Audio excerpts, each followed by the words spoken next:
so weird, like hearing nothing from you when you're like laughing and like clapping and stuff. That just throws me through a loop. All right, we're live. Should I tilt my shit more down? Anyway, fuck it. Anyway, Great welcome intro. into the Chat Pack Podcast, a weekly podcast where we gather around and talk about this, that, and the other thing. It is streamed live weekdays or weekends or whenever really we nail some days down. Sometimes with not our at all. schedules. Yeah, sometimes not at all. Over at twitch.tv/chat_pack. Or you can follow along with us, I should say, on our social medias, Chat Pack Live, on the Instagram and on the Twitter sphere. I am joined by my illustrious co-host, but first let me introduce myself because I'm the most important. I'm Paul Holden, and I am joined, of course, by, I had a great intro stuff for him all lined up, but he decided to stab me in the back and betray me last week. Trevor Heim joining us here. No mustache, Caleb. That was the big thing. If you haven't noticed, Trevor does not have the glorious facial hair anymore. Oh man, I thought it was just the glasses, but that was just Okay. We should completely probably let divert. Caleb or Trevor speak before Caleb speaks, so Trevor actually gets properly introduced to the show. Trevor, speak your piece. Sorry. Well, I'm sorry that I shaved my mustache, Paul, but it's been 2 weeks now. You can suck it up. I still refuse that you're actually sorry about it. It's an empty apology. Caleb Cole returns from driving his car off of hills and back into the podcast realm with us this week. Caleb, thanks for joining us, bud. This episode with a beer that we brewed ourselves. Steve and Steve's your roommate now, Paul. That is true. Steve is my roommate. You also can see that I decorated it a little bit more here in the basement studio. Calvin and Hobbs is now joining us, perfectly placed right above my shoulder, actually. You can't really see it looks a bit else. like you're in a maximum security prison. It kind of does, right? It kind of does look like if you were to watch, like, see my feed, there would be a thing that pops up and be like, someone is trying to contact you from Douglas County Security Center. Do you like to accept this charge? And you just say no because you're like, I don't want to visit him anymore. That's sad. That's my racist uncle calling. Whoa, I am not a racist uncle. Don't put me in that category. Caleb. No, he's a monkey's calling uncle from Douglas Security. Oh, okay. I get what you're saying. Anyway, guys, let's first catch up. How are things? How have been things on your end? Caleb, let's just get the brief overview. Last week, Just get it out of the way. The fact that you decided to not properly park your car. That's a lie. People know the story, but to recap. Why are you slandering my good name? Caleb, you literally had your car roll down a hill. Like, I don't know how you think that you can. So I'm at this house 4 days a week. I used to live at this home, and I parked in the same spot every single day for the whole time that I lived there, and for the time that I've come since I've lived there. And my car, I park in gear. It's a stick shift, and it's on a hill. And this time, I go outside, and it's gone. I honestly, when I walked outside, I was like, all right, who took, like, who's the prankster? Who Not took the car? again. And then I started walking over, and I was like, can anyone wait, else this drive spot a of grass manual? flattened. We Steve know? can.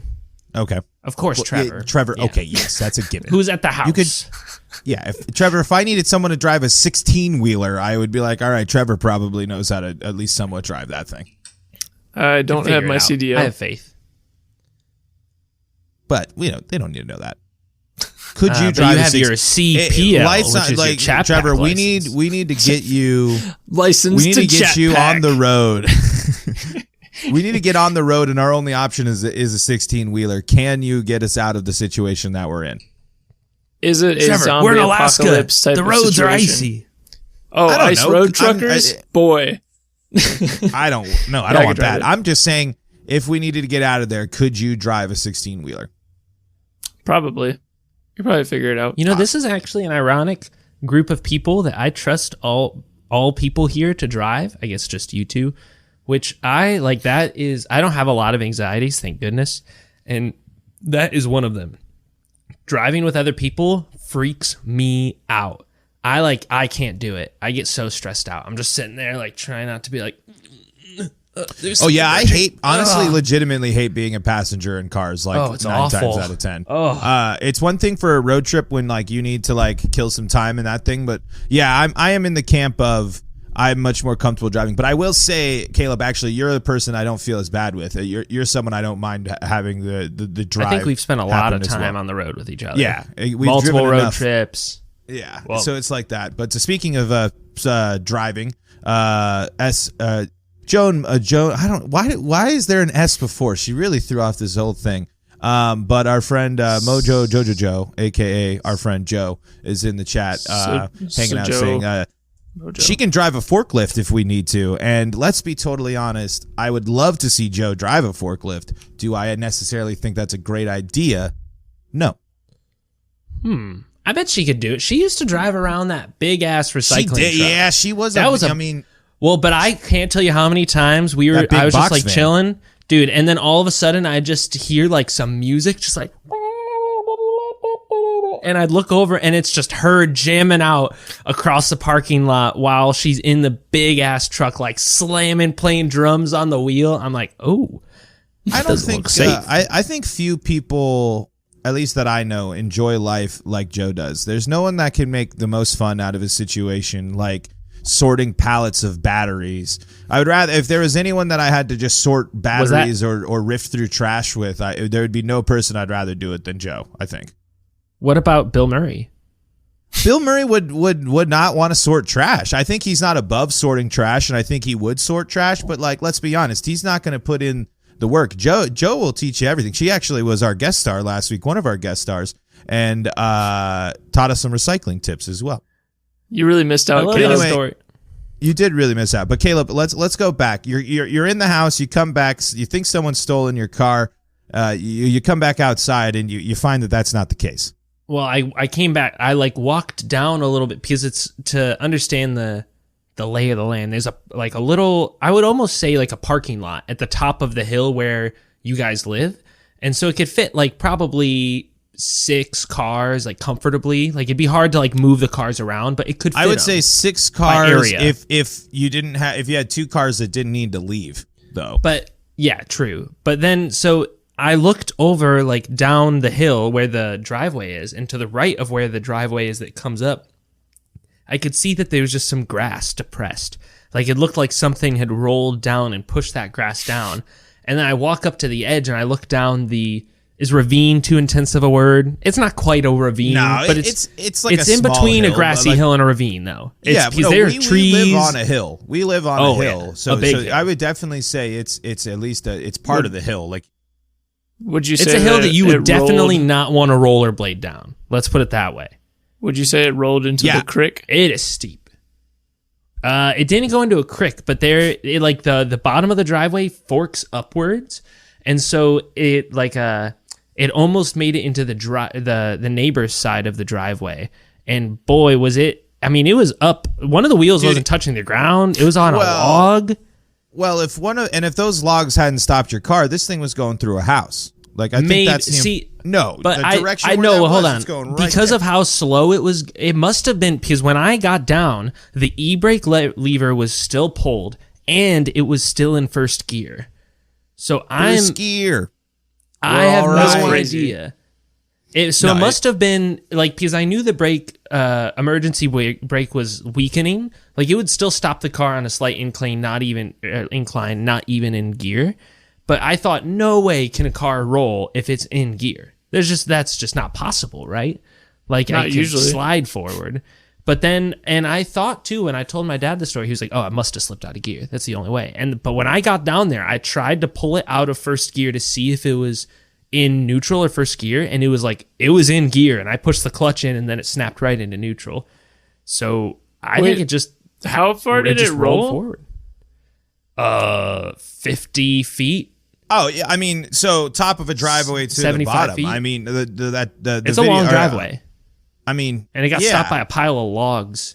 And then it pushed right out. It's a significant roll. Like that's the thing. Like like this wasn't just like a little dippity do. Like I feel like people might be like this was actually going. And in reality, like I said, house was the big damage, but like it's a relatively busy street. It's more so there could have been a freaking car and another car could have been coming, and it could have been an absolute think about the poor nightmare. Trees. I mean this freaking guy. Let me tell you, no one on this earth would have a car roll down a hill, go through a big wooded area, have a log that is literally jamming and holding the car in place, and we have to dig it out. And then the only thing that it's dripping a little windshield wiper fluid. That's the only thing that happened to this car. It literally, it was, and then he's like, well, all right, I'm going to Toledo. Whoop, there he goes. And he just drives off. I got really lucky. He literally just drives off as if, like.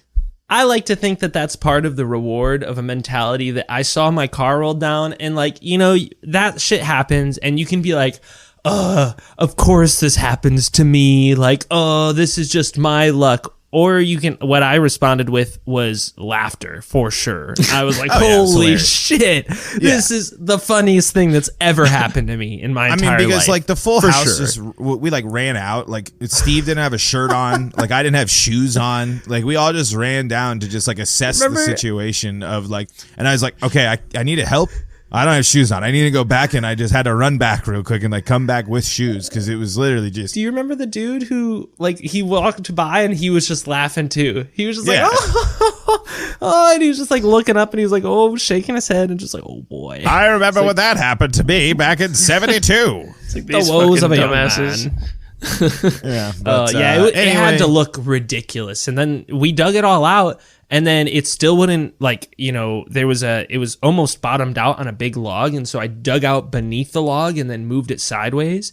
And then Steve and Paul got behind it, just gave it a slight little push. And I mean, it just popped right out. And the only thing, it was the windshield wiper was dripping a little, or windshield wiper fluid was dripping a bit. And then the front fender was just like, it was broken in one spot, but I actually kind of fixed it. Like, I just popped it back out. You know, it was, like, badly dented, but I just kind of hammered the dent out, and it looks fine. You also had a couple of scratches and stuff, too, I feel like, as well, on your sides. Those, remember, most of those were already there, because it was a reclaimed title car. Like, I wasn't here. That was probably, like, the second time I've seen that car. That's fair. All right, moving on. Sorry. Yeah, but... we had to at least bring that up if you listen to the last if you park your car on a hill, leave it in gear and make sure you get your emergency brake checked regularly. Now, this is going to hurt Trevor a lot, but that was the day I learned that you just didn't put manuals in park. There wasn't a park setting. So wait, really? That's the Paul, I've never been behind the wheel of a manual car. I've never it was never a thing in my family. Like it was never something like I mean, it sounds like a cool thing to learn, but to be totally honest, you know how I learned how to drive a manual? Cruise control kicks ass, man. It's great. I just turn it on and manuals have cruise control too, though. Oh, well, there you go. I've told him this before, Caleb. Don't worry. I learned how to drive a manual because my dad had a stick shift, and I was buying my first car, which was a stick shift, and I said, well, like, you'll teach me how to drive a stick shift in your car. And he was like, I don't want you driving my car. Like, you're going to learn. That car has 250,000 miles on it. I don't need you wrecking that. And I was like, wait, are you serious? You won't teach me? And he's like, maybe in your car when you get it. And then he was getting a colonoscopy done the day I was buying my car, or the day before I was buying my car. And so I said, you know what? I'm going to get his keys and teach myself how to drive a manual in his car. Did not go well. Yeah, wasn't the idea. Best experience. Yeah, I would say it was a lot of stalling, but I didn't hit anything. The last thing you fuck with is dad's car, especially your dad's car, because he'd be like, Caleb, you're a dumbass. Like, why are you taking? He'd be like, give me your car now. Yeah, exactly. He'd be like, you don't have a car anymore. I have to go to work. You have to go ditch class because I know you're not going to school. And I was a delivery driver at that time. Balls around with this kid over here. Lax balls. Running around and Anthony Wayne zippity-doo-dah. Well, I was out playing America's Pastime, being benched by juniors for no reason. It was probably that attitude right there, Holden. Nah, that's not true. I didn't have the best attitude. But so on a lighter note, this is a beer that we brew. It's a imitation of Cool Beans. Are you double glassing? Like, it literally looked like you just took a drink in one hand, and it must have been a very quick pass underneath the camera. My sleight of hand skill is off the charts. They don't even have a level high enough in it. Yeah, like would you say you have sleight of hand pro? Not quite there yet. Going into the chat here. Hold on. Before that, I wanted to at least chat with our chat here. This is a scatterbrain podcast today. Yeah, we got a whole point. We're catching up. We're bringing you back.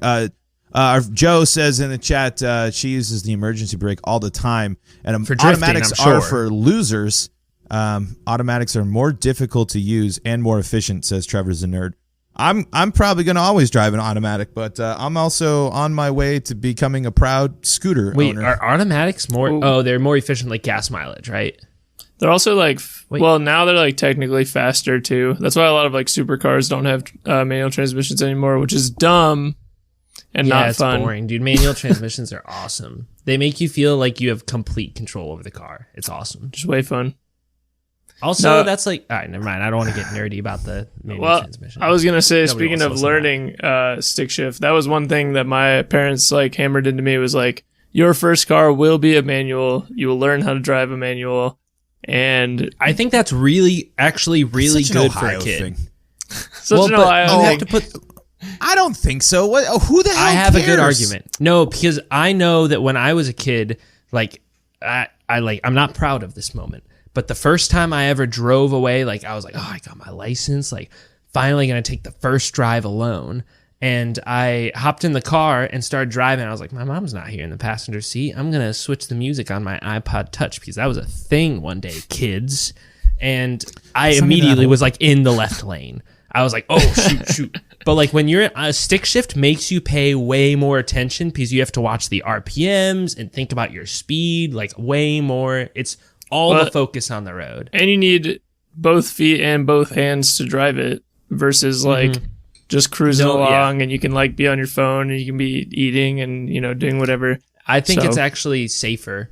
Like I almost, I will say also to be fair, yeah, I almost hit a mailbox because I was trying to put music on my first solo drive by myself.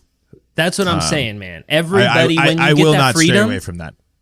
Oh my God, when dude. you get that freedom. Dude, the feeling when you get to like when you get your license and you can and you have a car and you can just go, it's a whole new world. I remember one of my friends trying to convince me that like getting your license wasn't that big of a deal, and then I got it and I was like, wow, he couldn't have been more wrong. Oh my God, I can go anywhere I want.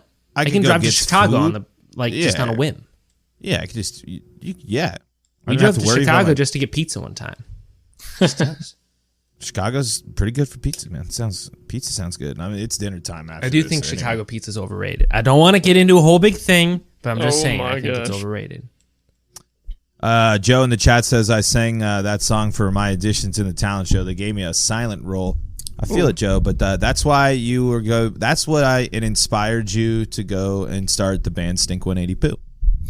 Athens, Ohio's number one hit cover band. Yeah, there you go. But I'm trying to audition for the reunion though, because I want to come out and I want to sing actual Blink 182 songs with the band because I think I got a pretty good impression of the singer. No, don't show us. Don't show us. So here's your holiday. Hope you enjoy it this time. I gave it all away. Why is it like British? Or yeah, I don't know. It's not. Is that Tom York impersonating Tom DeLonge? To pick you up on our very first date. Okay, is it cool if I hold your hand? Yeah, no, you got it. Is it wrong if I think it's lame to dance? You don't need to prove anything anymore. Do you like my stupid hair? You know, Paul, could you guess that I didn't know what to wear? I think I'm just scared of what you think. You make me nervous, so I really can't. I don't want to do this podcast anymore. I'm done. Let's go. No, don't wait. I'm quitting live on air. I'm sick of it. Oh man, Blink 182 is still great, man. I'm not gonna forget the protests in the street. I'm gonna protest here right now. Yeah, the true important things to protest. I don't think it's too late in life, Paul. You know, one thing like lately I've been considering is obviously like I play music and I sing, and I think I have a pretty good understanding of just production in general. And I've actually thought a lot about trying to get into local theater and like trying to figure out what that would look like. Because man, when I was a little kid, I was obsessed with it. I thought it was like the coolest thing in the world. And of course, my dad was like, well, how about baseball? Well, I mean, I'm not going to argue with that one. But honestly, that's a pretty good idea. The thing in a similar, so did your face. In a similar vein, I was thinking I think improv would be fun. Like, I would be so bad at it though. Like an improv group or like I don't think so. You're quick on your feet. No, I guess I'm not. Like that's true. You don't go along with the bits as well. You get annoyed with bits. I don't get annoyed with them. No like standing. I just don't. The people who do improv are so fucking like. Think about Matthew Labar. That's true. That's a friend of ours who I would just be like, give me a pun about horses. Actually, make that 3 puns about horses, and he would like come up with something. He's like, oh, I would, but I'm not stable enough. Like, and then it was just like, and it wasn't like he had them prepared. It was just like it was off the dome. It's incredible. That's true. It also helps that Matthew is like a very smart person in just like a lot of different ways too. Like incredibly so. Yeah, he really is like he's just has so much knowledge about a lot of things, and he just he's not afraid to like just step up to like throw something out there too. Because I feel like that's part of it with improv. Like you have to at least just like be willing to just try something at least. You know what I mean? And just roll with it after that. The only thing I know about improv is just the yes and. You're just supposed to take whatever someone says and add to it. Yes and. Yeah. I don't think I would really enjoy that as much. It's hard. It's hard to do. I'm looking at the video feed here, and on the Twitch thing, I look like a jumbled mess. So I don't know what to do about that. Well, Paul, hopefully you got to start with a haircut. And a good beard cut. I mean, I did. You have to take a shower with soap. With soap. You have to use soap? Paul needs to use soap at least once. I got sensitive skin. I do need to use soap. I need good stuff for my skin. I got the eczema. That's what you're looking like on here, Paul. I don't know. Your video's wigging out. Yeah, but I turned on the audio real quick. People can hear me, so we're just gonna roll with it. And now I can be a cool sci-fi. I'm like a StarCraft character that's being interrupted during the transmission or something. And I bet neither one of you guys know what the hell I'm talking about. You like that? All your base are belong to us, guy. Yeah, that's a good point. Oh yeah, good point. Dude, Speaking of video games, really, had never seen that video. That makes total sense. Why why? That's like a classic internet history video. Come on. I guess that's true. That was like one of the early viral videos. But I feel like it's more in like, I feel like it's more in the like, still in that video game nerd realm. Trevor's a nerd in the chat says Paul's dashing looks have broken the internet. Been trying to tell these people, Don't inflate his ego. Is a good look for old Paulie H. Let's be honest. I did one round of exercise yesterday, so I'm basically one round now. So one round. Well, we did the hill circuit thing. So I ran up the hill and we did 10 rounds of that. So I'm feeling it today. He did one round of Wii bowling. Okay, that hill, even just walking up that hill once is more work than most people do on a daily basis. That hill is so steep. Speaking of hard work, people put in a lot of hard work into the PlayStation 5 presentation yesterday, and we have to Segue! Look at that. Caleb just rolls. The best is when he rolls his eyes because he knows where I'm going and he knows I got a path to take, and I took it there. PlayStation 5 was revealed yesterday, like officially. They showed the box. They showed a bunch of games. They showed a bunch of cool stuff that honestly, which is an interesting thing for me, actually I'm going back and forth. Am I a PS5 day one instead of an Xbox, which would be a that's flip. A big development in Mr. Holden's life over there. Or I completely stab both of you in the back and I buy both of them, and instead of buying or you could just grow up and buy a PC because you can not only game on it, but you can also edit video. But the PC doesn't have Marvel's Spider-Man that's going to have Miles Morales in it. And it's going to be freaking... You're going to get that game honestly, and play it for like a month and then be done with it. No, there's great games. No, it's a standalone game. It's going to be... It probably... And I will highly recommend, if you are into comics and things, I highly recommend reading the Ultimate Spider-Man with Miles Morales. I actually also checking out our podcast episode where we interviewed a professional comic book praiser. Yes, absolutely. Callback. Yeah. But and that was a great interview. That was a ton of fun. Yeah. So they announced that Spider-Man's coming back, a standalone game with Miles Morales, which literally is a console seller for me, honestly. Like, legitimately, like, I loved the Spider-Man game that came out. It was one of the games that, like, legit, I had a blast playing from the moment I started it. It was a game I didn't want to end. I never got into the DLCs, mostly just because it wasn't in my budget at that time, like, at the time to play them, and the reviews really weren't, like, enough for me to be really excited. It was, like, they added some more story, but it seemed like it was, like, here's some features that might have been cut from the first game, and here's a lot of those features that you just kind of do over and over again. So it doesn't seem like I really wanted to go there, but Miles Morales has actually quickly become like one of my favorite comic characters from Into the Spider-Verse, and I believe I've read and I own the first 2 collections of Ultimate Spider-Man. I don't know how many issues that is, but it's at least 20 plus issues that I've read with Miles Morales. And I just think he is a really, really cool character. He's a really cool take on Spider-Man. I bet you are just irresistible to the opposite sex with that. Hey, man, happily in a relationship for a couple of years with a total nerd who will probably read my video game collection. So why don't you just... But I know she'd be on my side with this argument. I don't know, Caleb. Second, I'm gonna get a punch card for when you bring up eczema, and you're gonna eczema. Like it is only gonna be once you run out of the punches, you're done. You can't say it again. I will not care. I do not follow that authority, and I will not listen to that. Anyway, they also announced the Horizon Zero Dawn sequel.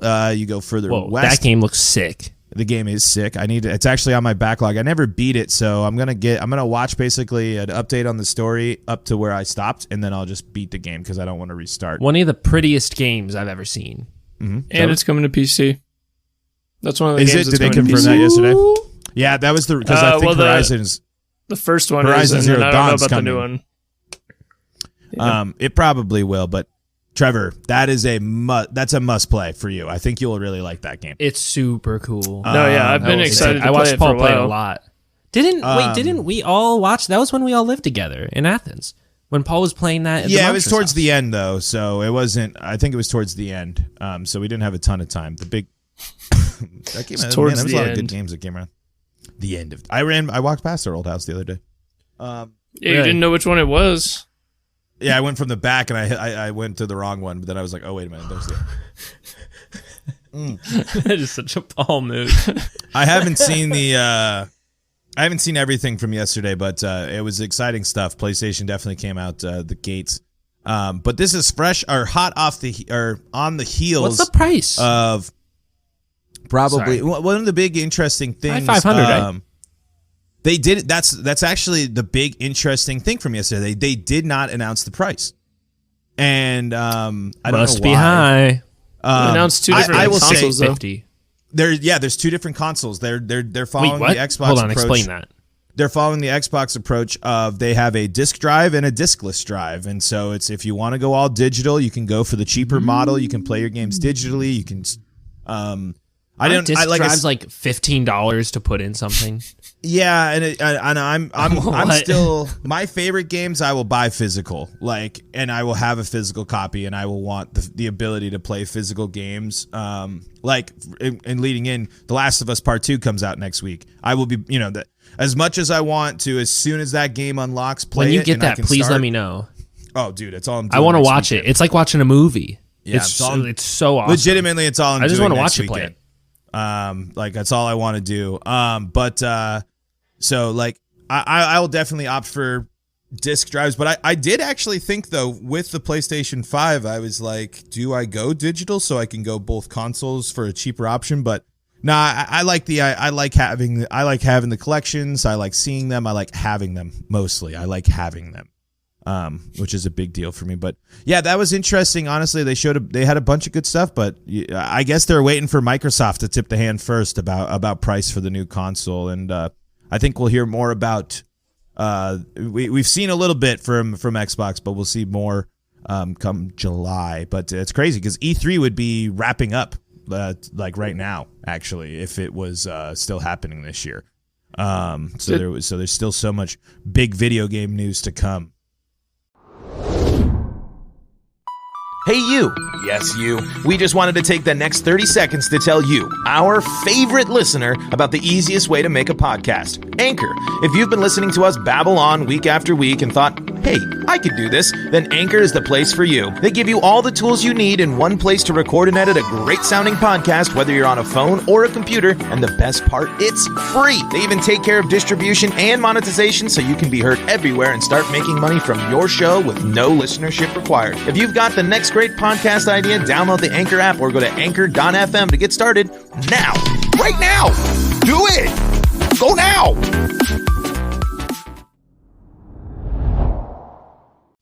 Did they cancel E3 because of the whole pandemic thing, or did they cancel it before all this happened?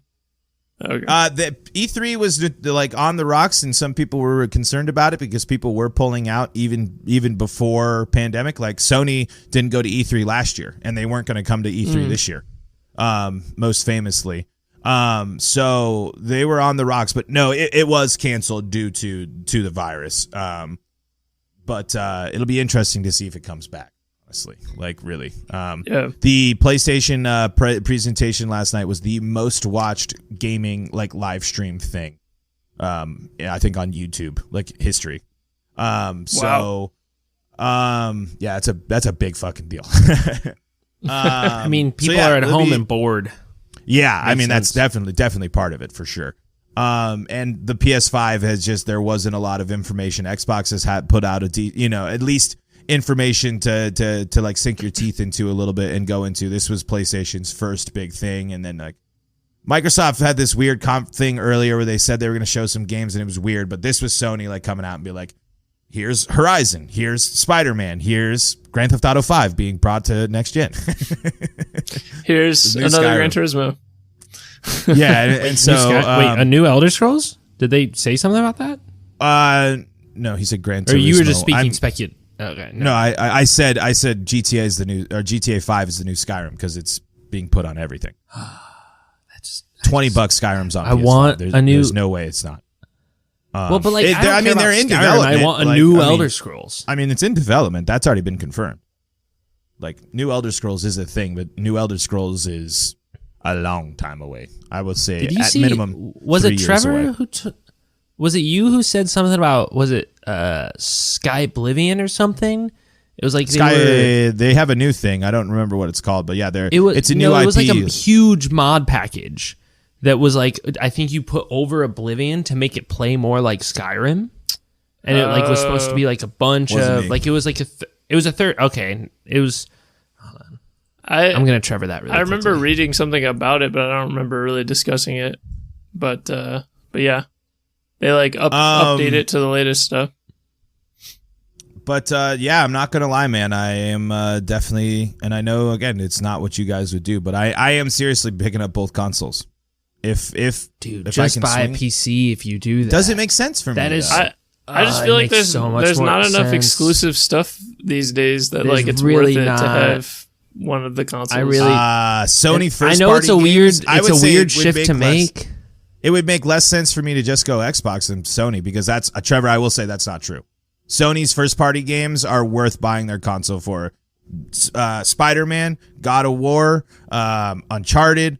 I know that Horizon is coming to PC, but that's a long time. I mean, those games alone, honestly, just like The Last of Us, exactly. I mean, those 5 games and 6 if you count The Last of Us Part 2, that's worth the console for me. Like, that's worth having that console to play. Like, it is worth having a PS4 so I can play The Last of Us 2 next week. Like, that's a game that I don't like. There's nothing that comes exclusively to PC or anything like that gets me as excited as a really well done first party game from mostly Sony and Nintendo, not gonna lie, but because Microsoft honestly is PC now. Like Xbox is PC. Like not every game's gonna come there, but their future is definitely putting as many of their first party games as they can get on PC. They will put them there because that makes the most sense. Why wouldn't you? So I don't know, man. It's again, I'm pretty set in my ways. I know you guys think I'm crazy, but I'd rather buy a better laptop that can do some stuff than. Yeah, I think it's one of those decisions where I know you're informed on your side, but I think that if you had the experience I've had with my PC and like how much you can do with it and like how I can plug in my favorite controller and play any of my favorite games with it, I think once you had it and figured it out. Yeah, like I think once you figured it out, you'd be like, oh, like I can have like what I want out of the console and so much more. It's not really giving up anything except for a very small handful of exclusive games. Of the best games, though. I think it's something to remember. It's the best games. I don't think anybody is making better single player narrative driven games than Sony right now. Their first party studios are making. Because I think the big part, I can't really speak to that. I think the big like thing of PC is playing multiplayer and playing games, and I love the fact that not always. I love playing Skyrim on my PC. Yeah, and I understand like how games player. Run and all that stuff better. But to be totally honest, like in a perfect world, I have a PC, I have an Xbox, I have a PS4, and I have a Switch. Like truly, to me, that's what I want. I want to be able to dip my toes into every single thing that I can. And I feel like it's very repetitive to have both an Xbox and a PlayStation. Is that wrong to say? Honestly, no. I mean, honestly, no, because what I did with having the PlayStation 4 is I bought a PlayStation 4 like 2-3 years after launch. I got a great Black Friday bundled deal, and I got to catch up on games that I know are going to be good. And then I got to bring them on a PS4, like playing that. Like I played The Last of Us with Ian, but I never got to play The Last of Us by myself and just like experience that game like wholly on its own. God of War on the God of War that just came out, the new one, is a 10 out of 10 game. Is like if you play video games, that if you like single player narrative driven games, that game is an incredible like. That's like a game I'd hand to someone and be like, this game is art. Like, this is a game that you will put up and, like, this is your interactive movie storybook. And honestly, you know, The Last of Us, again, is I like the same thing is what of just stuff that's just so good for single player. And honestly, it's weird to me, but that the atmosphere and the ecosystem of just opening up your console and it's just like, boom, that's where I go. I got my games, I got my other thing, and that's it.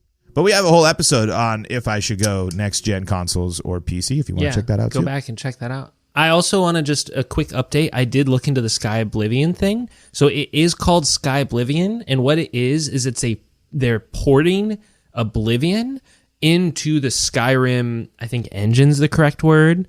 But so you can play all of Oblivion. They're rebuilding all of Cyrodiil, which is like the nation that you play in, the land that you play in Oblivion. And it's all like the same. The weapons and armor are just like in Skyrim, and the physics of it, like it is Skyrim the game, but then it's completely reskinned and they rebuilt all of the quests and everything of Oblivion, which holy shit. That's the coolest shit about so PC impressive. Gaming. The modding, the mods so are cool. Are the coolest shit, honestly.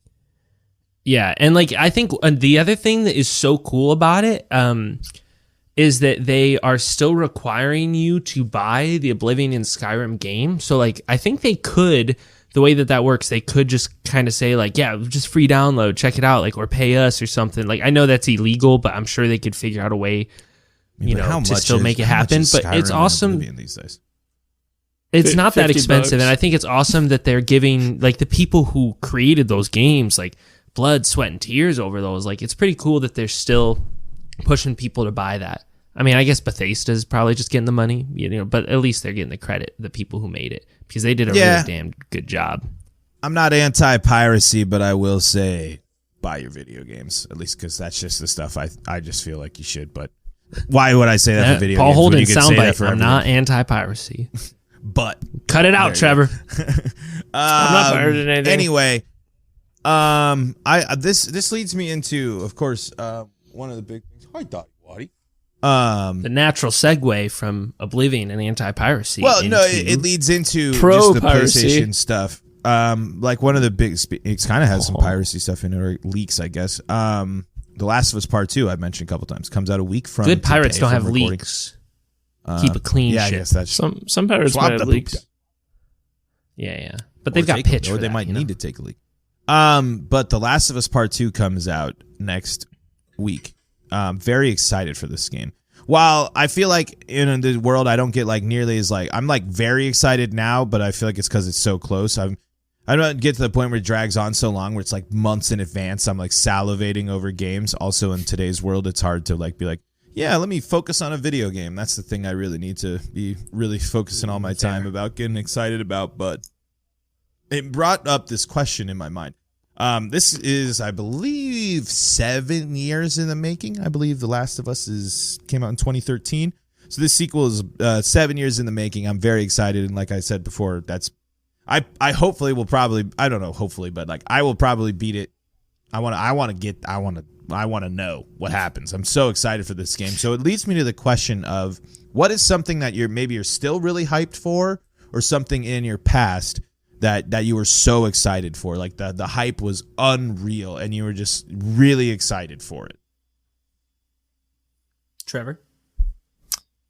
I mean, I feel like I've beat this horse to death in past episodes, but when Halo 3 came out, I feel like I don't know that anything will ever capture that magic for me ever again. Yeah. It was just like, it was a perfect combination of like, I had grown up playing Halo 1 and Halo 2 on like the original Xbox.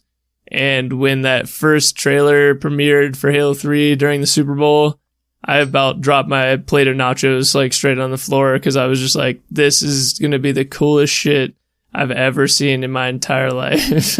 I'm so glad you remember that you were eating nachos. Why do you think it's video games that like, or at least I guess for us, and maybe it's just because we like video games and that's who we are, but like, why do you think video games are the thing that got like, there's no form of content or media or movie. Maybe The Dark Knight is the only exception I think of when it comes to a movie of like, I'm so excited for this. I don't know what, I think it's just probably because video games are my favorite like form of media, but I don't know. Trevor, do you have any like thoughts on that?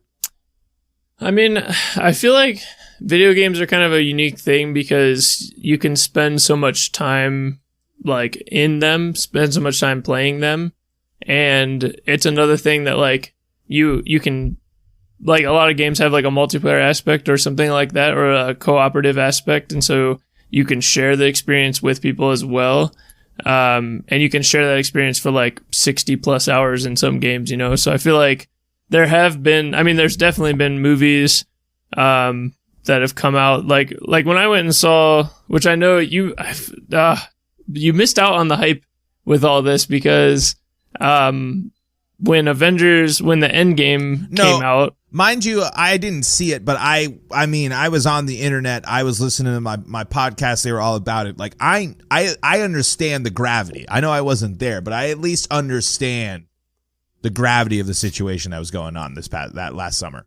Dude, sitting down to watch Infinity War in the theater, and I think it was Infinity War that it literally just picked right up from where Endgame ended. So it wasn't even You flipped him.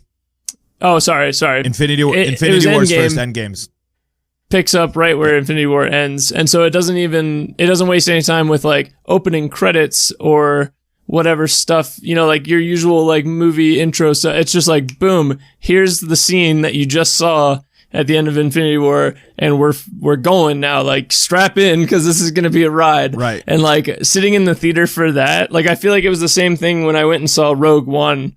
Rogue One wastes no time with like the setting up the movie, and I was so hyped to see that movie because it was like tying into, you know, so many different things from the Star Wars universe. And so it's just like, you sit down in the theater and it's just like so exciting. Like I feel like some people hate in theaters when like the audience cheers and claps and stuff like that, but those are some of my favorite like movies that I've gone to see. Yeah, who hates that? Dude, people get so angry about that. I feel like, I don't know, but they're curmudgeons. There's moments to do it though, you know. Obviously it's appropriate, but it's like, dude, if you're not like, obviously like, and someone, it's like, if you're not sitting up freaking out when the portal scene happens when you're watching Endgame for the first time in a theater full of people, like you just don't have a heart. And I know I missed that experience, but it's like, I know, dun.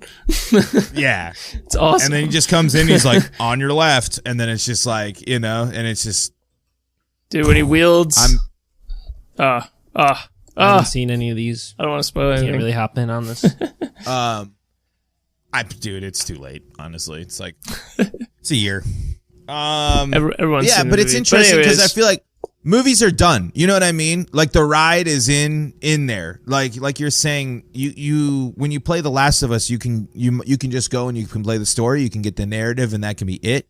Or you can explore, you can find the collectibles, you can find the hidden dialogue options, you can really build this world more so than even the really great movies. Like they'll build a world and it's great, but Endgame's still a 3-hour romp in the world, and then it's a 3-hour, or was it 3.5 hour romp, and then you're done. You know, or at least that section of it is done. Like movies don't have that aspect of like it's 4 a.m. with your buddies, and you're like, just one more match. Let's do one more match. We're on a streak right now. Like, let's keep rolling, or let's build one more thing, or let's do one more mission in whatever the game is. I just feel like that's way fun. Exactly. That goes to the point of too, like you said, a game that might be 60 hours, but in reality, like a Minecraft or something, I mean, it could be endless. You know, it could be truly however many hours you actually like wanted to invest and put into that game or that world. And I feel like when you know that about a game, when it's like, I feel like we were super hyped for what was that game? No Man's Sky? No Man's Sky. Thank you. We were super hyped for No Man's Sky because we knew there was going to be so much that we were going to be able to do in the game. And so like with the movie example you're talking about, like you're hype for the next 3 hours. And then once that journey is over, like it's kind of over. You might discuss the movie afterward or whatever. But when you're building up to like the release of a game that could be like 30 hours, 60 hours, 120 hours, like the hype is exponentially higher for that experience. I feel like, I don't know, it's just something interesting. I need to dive back in No Man's Sky, man. They completely they've added everything. I know, I want to check it out. It looks incredible. Like all the stuff that they've added, it actually looks like the game that, like, man, if we had that for 24 hours, all of us would actually have been awake and built some stuff. It was cool that we did that, though. I will say we did it. We should, and we should hold our. I want to do that again someday. It would be cool to somehow do a 24-hour stream with us, doing some different things, like set up, like Trevor could do something and then it just flips to us and we do something. I don't know, Caleb, what do you think? Caleb, do you have any thoughts on that, or things that like you were hyped about, or like maybe like why Absolutely. Video game, like anything else to add to? Well, maybe, my answer is not why like video exciting? games. It's that for me, it's not the most. I really the game I was the most hyped about coming out was definitely Skyrim. Even though I probably like Oblivion a little bit better, not a lot better, just a little bit. Shout out to David Jones. But I didn't play, I didn't play Oblivion before. Like I started playing it when it'd probably been out for 5 years when I first picked it up. But then the thing that that's the most hyped I've been about a video game, but most hyped about any type of media, always books, for sure. Like when has that been true your whole life? Like your whole life, it's always been books. Oh yeah, so my favorite series growing up, I've said this on the podcast before, but it's the Inheritance series, which is like Aragon. So I read Aragon, we'll just call them Aragon 1 and 2. And then the third one came out when I was in 8th grade and I was so stoked about it. And it's like an 800-page book. I read it in 2 days. I was just sat down for 6 hours, 2 days in a row and just pumped. Yeah, crushed it. Loved it. Read it right again. Immediately just started it over again. Same thing with the newest one, which is, I think it's called Inheritance. Read that. But I am incredibly excited about Winds of Winter, which is book 6 of A Song of Ice and Fire, which, Game of Thrones. Oh, the book that's never going to come out. No, it's July 29th, and he's actually, there's talks of it being, it's been July 29th. No, it's been July 29th for he set the date a while ago, and he had never, he's not late on dates, he just has never said it. So it's he was we'll see. But then he said it in December, he said July 29th, 2020, maybe even before that. But now there's talks that it might get released early.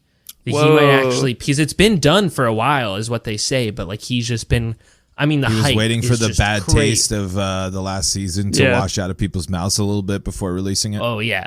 But that has, the books are very far superior. At first they they had it. Okay, this is not the right place for. I'm not going to dive into that, but I am like that. You best believe I'm pre-ordering floppy that. wieners in the books than in the show. Oh, so much better. The detail, like, I mean, they are just. That's true. Every it's time incredible. The funny part about Caleb is like you'd expect you get into your friend's car and like they're playing some music or whatever, but you never know when you're going to open the door to Caleb's car and it's a sex scene in Game of Thrones. Well, and I'd find out, like, I'd bookmark them because you can do that on Audible. You can do a bookmark, like, and then I'd go to them and I'd be like, "Yo, dude, you want to hear this banger that I just discovered? Like, awesome song. Like, it is such a summer bumpin'. Like, hold on 1 second. I'm going to play it real quick. 1 second. And then I press play.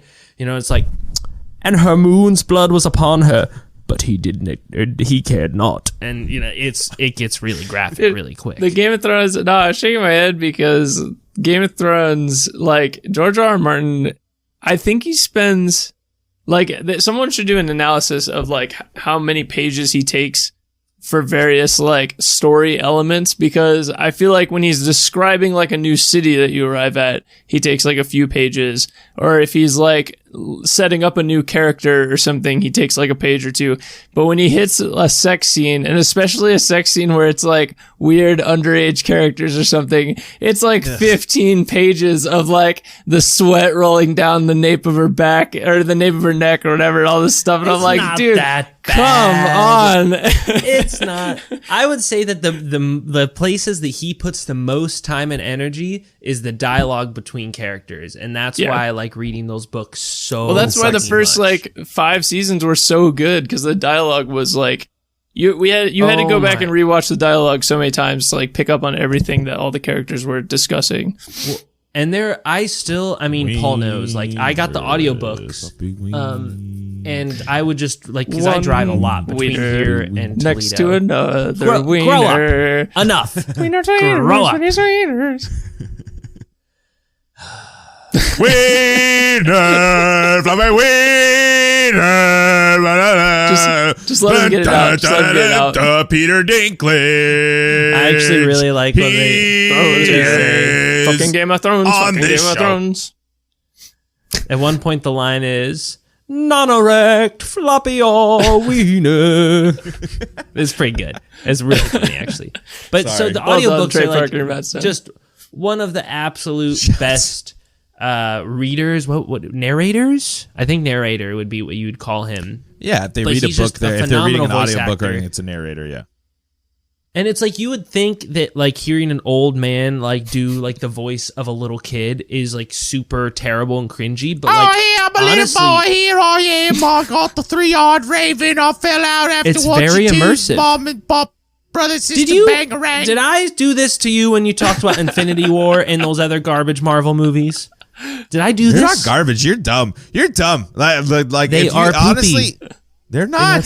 They are not. Guardians of the Galaxy, top notch. The rest of them, Infinity War, and you literally don't have to watch anything else other than Infinity War and Endgame. Honestly, you might not know who these people are, but that's 7 hours of. I don't have 8.5 hours to watch one movie. You do. You told me today you literally don't have a job. Whoa. Well, yeah, but like I'm so busy reading or rewatching Lord of the Rings Extended Edition. I don't have time for that. Honestly, actually, that's an interest. I'm glad you brought up Lord of the Rings, because I was going to ask you what Hobbit? like can you compare the two? Like, do you have a favorite, especially when Lord it comes of the Rings to the books, and Song of Ice and Fire? Game of Thrones. Like Game of Thrones. Like Game of the Thrones. Song of Ice and Fire is a Game of Thrones is actually the name of book 1. A Song of Ice and Fire is the name of the series. What the fuck ever? The books. Let's clear that up. Or the Lord of the Rings series. Did you know that Peter Dinklage had a stunt double? Actually, in Song and Ice and Fire, which the is the scene where John jumps seasons, into the hot tub, he actually broke his foot. No, sorry. Anyway, Caleb, I was going to ask you, you're a high fantasy guy. Yeah. You love these two shows. Is there one that you're more particular of? And I'm actually honestly more curious about the books, like Tolkien versus Martin. A little, what do you think when it comes to like reading them? I'm just going to speak for what I like what matches up to my taste, and for sure, A Song of Ice and Fire. because Tolkien. That's the second book. Second book. It's the whole series. It's the whole series, Paul.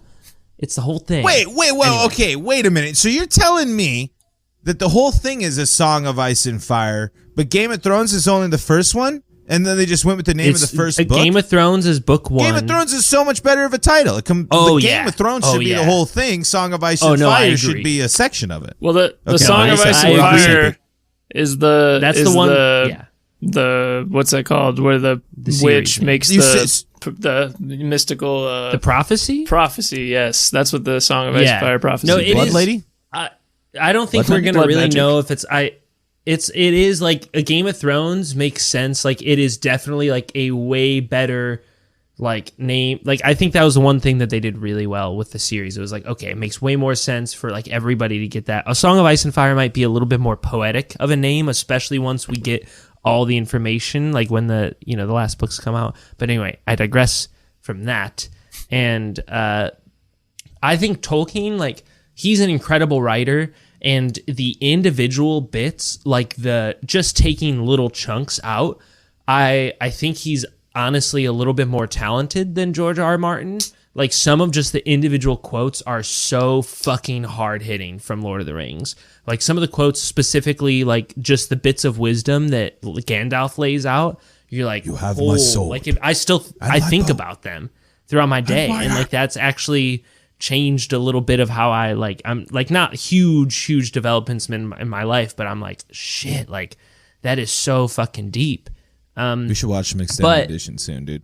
There are pages of description in those books about a fucking butterfly flying over a creek, or the way that the backdrop of the mountain really makes the grayish red leaves that are almost completely fallen off the tree pop, and it makes them feel more alive. Like the description that he lays out, while he does it in a beautiful, masterful way, fuck is it hard to read sometime. Yeah, like, it's a lot of fluff. Like as much as you really want to put yourself there, like do you need a page and a half about the mountainscape when you can just kind of do a few sentences about that? But I do ask, like, it's beautiful, but like, so is the fluff? Is the fluff a little bit harder to go than in Game of Thrones? Like Trevor's saying, what do you mean? Like a long description of a mountain range or how much walking they do, that's more difficult of a read than a 15-page sex scene. And I don't mean that as a joke. I'm legitimate, but but you know what I'm saying? Like I think that's a 15-page sex scene seems excessive. Well, I think it is. But still, I feel like a 7-page sex scene. Like, I mean, it seems like George loves his bone. I don't think they're that bad on it. Like, yeah, there's definitely some spots, and like even like on audiobooks, like even like because I'll just like flip through some pages, honestly. Like if it's just, but like the thing is, usually it's like it's not just like a sex scene like you'd see in a movie. Usually, like that, like the bits of graphic imagery is kind of like interspersed between bits of really essential dialogue, and like it's just to try to like it's trying to make it seem as real as fucking possible. It's like, how does, it's like describing like what Bill Clinton is doing while Monica Lewinsky or whatever is giving him head. It's like, I'm sure he was like typing in some nuclear codes or something when that happened. I don't know. I hope not. But yeah, probably not. But like honestly, like it's not as night and day. It's not like it's just 7 pages of just raw sexual energy. Like it'll just be like a bit of that, like peppered in throughout a pretty essential chapter. So a lot of the time you can't really skip past it. And well, I mean, the show is like I heard a lot in the Lord of the Rings too. They have the songs. Like it's cool that the songs exist, but like when you're just reading the songs, like do you need the full lyrics of the song? Like it seems like that's a little much. I mean, it's more of like, you're reading a poem, so it's like that's another thing. Like that's like and that's what I'm talking about. Like sometimes, like just like the raw power that Tolkien's writings really have. Like even some of those songs are just very insightful and really beautifully written. Like it just shows the versatility that he has. Not that George R. R. Martin doesn't have it, and like George R. R. Martin, like I remember reading an interview with him where it's like, what's your biggest influence? And he's like, Tolkien, of course. Like, he's the father of modern fantasy kind of deal. You don't write fantasy without like, at least without some Tolkien influence. Yeah, it just doesn't happen. Well, I feel like, I don't think, at least. George R. R. Martin's like strength is more the politics and the histories of like the world, because he gets Martin gets way He's such into a like history buff, the dude. family trees and the the historical stuff and the famous battles. Not just it's like it's more about the families and stuff versus it's like elves, dwarves, like the races of the world, and it's like they're like it's not it doesn't go as in depth to the political conflict of the elves, whereas Martin's going into the Lannisters have all this conflict. There's like all that, but the Silmarillion is I feel like a little cheat code though, because it's like you're reading the Silmarillion if you love the Lord of the Rings, like but that's like more people just read the Lord of the Rings and then will go after the Silmarillion, but it's like. You don't need the Silmarillion to read the Lord of the Rings. You know what I'm saying? I guess I didn't word that very well. I just feel like the core 3 books, the trilogy there, is what more people focus on. And then the Silmarillion's like, let's dive deeper into that world if we really want that. Yeah, you know I guess I see what you mean, is that's a little bit more interwoven into the books themselves for what we'll call a Game of Thrones. Like it seems like because like Lord of the Rings was like, we are telling the story of the ring and Frodo and the Fellowship and like what that means. Whereas Game of Thrones had a lot more of, here's the world of Westeros. Like it's a bigger like thing. Like, but the Silmarillion was like, oh, we know you love the world of Lord of the Rings. Here's more about the world in this thing. Man, I've just had the beer in my hand this whole time. It's Friday. It's beer in hand all the time. I just don't have a really good place to set it down here. So it's just like bad. But this was all from the question of we dove down into that. That's a good rabbit hole to dive into, but I get really excited about different types of media, and like I love getting excited about that stuff. Like some people are just like, it's whatever, like it'll come out, I'll play it, but like what is it about a book? Enjoy like fixating on it. What is it about a book? Yeah, like what is it about? Like for a video game, it is like, because I think the video game bridges the gap of book and movie. It's the interactiveness of a video game that really allows me to like, oh, here's this great story that you could read in a book, and here's all the great, beautiful look of like watching a movie, but I get to be in that world. What is it about a book that really like sinks your hooks into you, and like that's what gets you the most excited to explore that world? Like, for example, a new Game of Thrones book versus more Game of Thrones TV or movies. Man, I think it's partially because a book for me makes me think a lot more. Like there's definitely movies that make you think a lot, but like, I mean, like getting the description, it feels a little bit more like it's your own. Honestly, like you're start creating reading about it, and you're thinking about the image. Like they can describe it all they want, but they can't force an image into your head. Yeah, right. And so like the way that you're interpreting the fort or the setting that they're describing, it might be different than the way that I'm thinking of the fort or the setting they're describing. Yeah, and I also I think I like the pace of it. That a video game or a movie can roll by while you check a text message or something, but like a book, it's only going to move as quickly as you process the words.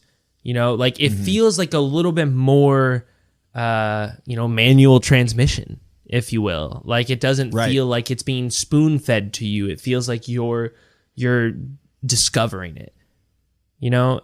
I don't know if that makes sense. That's some of the best. It's a really interesting point.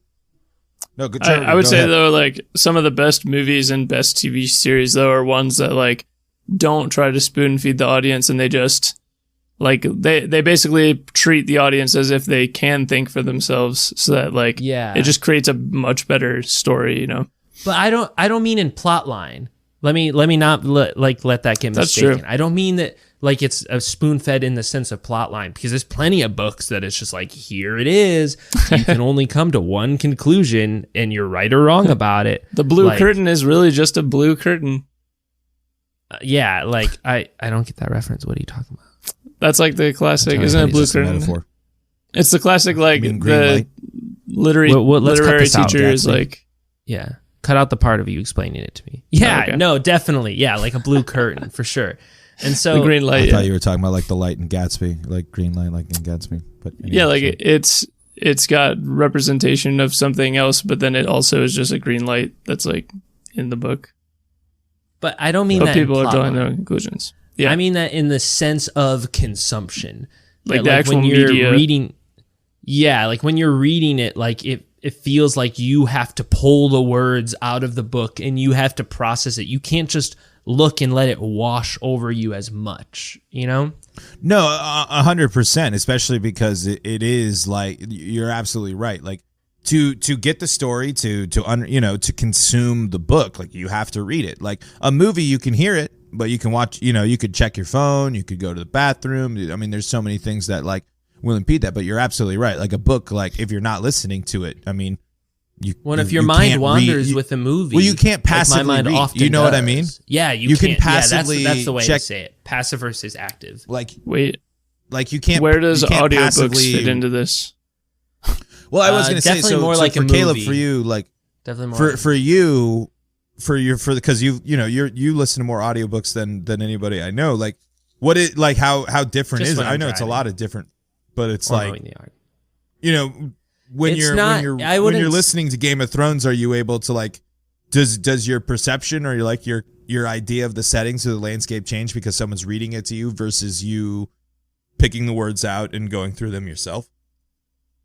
Yeah, I mean, it's that sense of it can wash over you rather than you actively are thinking about it. So there's definitely times where for like the Game of Thrones, like I actually, the first time I read those books, I just consumed them in the audiobook format because I was like, oh man, they're so long. That was like when I was still in school and I was like, I really like I'd liked the series, but I didn't like it as much as I do now. And then a friend suggested me to like check out the audiobooks. They were like, it's like Roy Dotrice is the guy who narrates it and he's incredible. I was like, all right, yeah, sure, I'll check it out. And then I like listened to like the first one and I was hooked.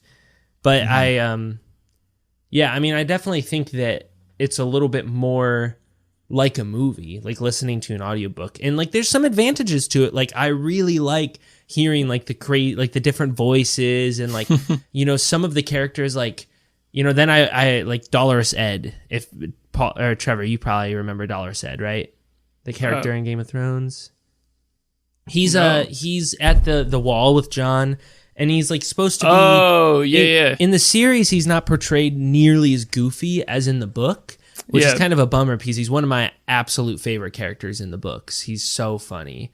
But where was it? Oh, like his voice, like in the audiobooks, is just, it's honestly really funny. Like it cracks me up when I hear it. Like it's just a really well done job by the voice actor.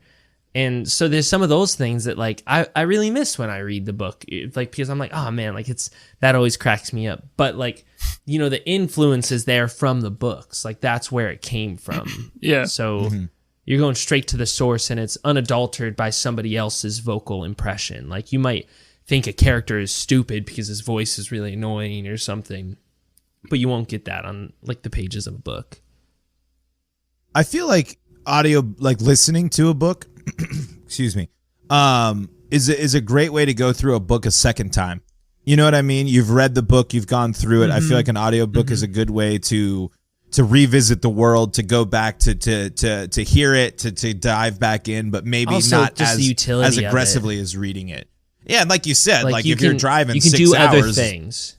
Yeah, and it's like, especially after you've read it the first time, you don't need the gravity of like that thing, and it's plus, just that feeling of when a book really hooks you in, and you really don't want to do anything but put it, you close it and you're done. And honestly, like that's happened to me, and it's that's such an emotional time. But it's been happening for me in for comics. Like and for me, like that's just the reading that I've really just come to really enjoy is comics and the story they're telling.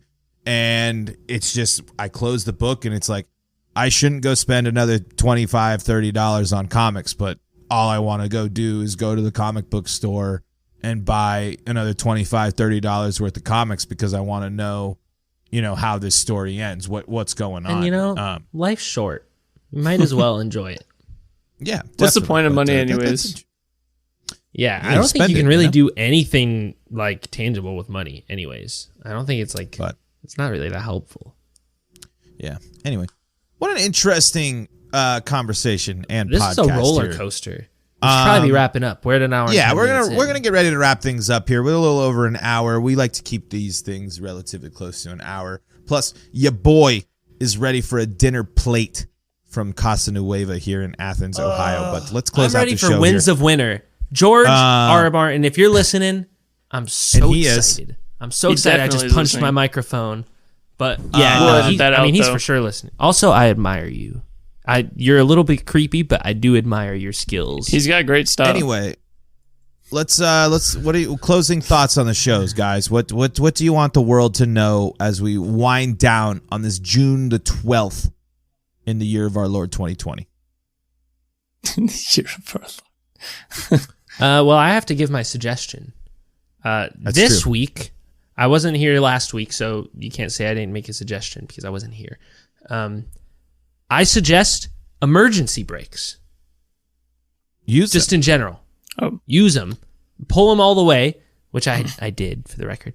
But also make sure that they're working properly. And if you start getting the suspicion that they're not working perfectly, immediately take your car to a mechanic or fix it yourself. And don't park right it on away. The top of a hill. And don't park it on a hill. And don't even face the car towards a hill.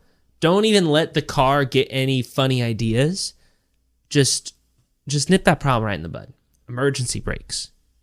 Let me just chime in here with the Paul Holden fact of the cast here. You can't. No, I have the suggestion of the week.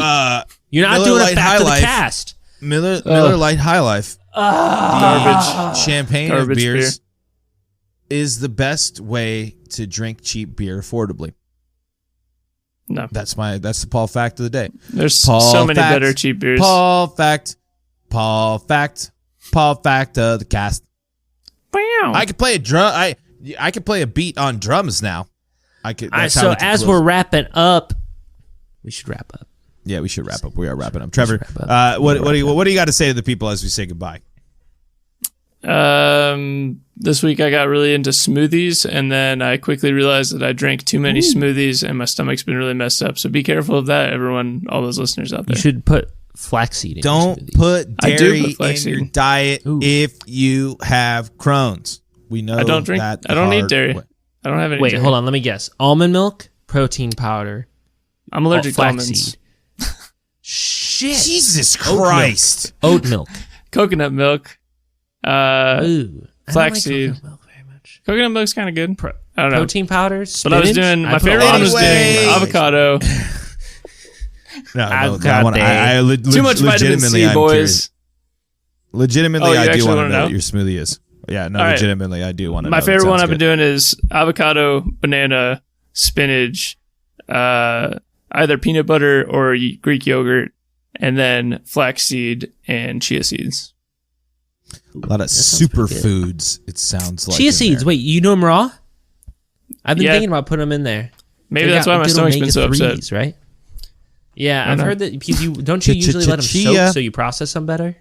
Yeah, if you let them soak, they get kind of like a pudding-y or like jelly-y. Yeah. I will say that you want to watch the banana's easy on your stomach, so that's probably not that. But I watch bananas in the morning smoothie because too much sugar in the morning can spike your glycemic index or something, and it makes you feel funky throughout the rest of the day. I don't know that much about it, but somebody told me to stop putting so much sugar in my stuff in the morning, and I feel way better throughout the day without it. You got to manage that glycemic load. Also, don't give your kids Pop-Tarts for breakfast. Or cereal. Or cereal. Teach your kids to eat well. They'll have a better life. I ate a lot of cereal for breakfast, and look how I turned out. And there's your evidence right there. This has been the Chat Pack Podcast. Thank you all so much for joining us here at twitch.tv/chat_pack. We would love if you follow along with us here on twitch.tv/chat_pack, or please follow along with us on Instagram, Chat Pack Live, Chat Pack Live on Twitter, or with something else like that. But anyway, you can find us. at Chatback Live. Please follow us. We would love it. We've been trying to do some new stuff. Caleb and I had a meeting today. We're going to record some stuff as soon as tomorrow. Hopefully have some cool video game content for your faces. But we appreciate each and every one of you for listening to the show. I appreciate each and every one of my lovely hosts here, Trevor and Caleb. Thank you guys so much for hanging out with us. We will be back next week with another new episode of the Chat Pack Podcast. And maybe, also, I got to give a little subtle brag here. Best game of Apex Legends I've ever played in my life today. 8 kills. Championi. Maybe going to stream some Apex here pretty soon, straight from the box. I'm going to go work on my resume. Yeah. Anyway, thank you all so much for joining us. And until the next podcast or whatever we do, we will catch you on the flippity flip.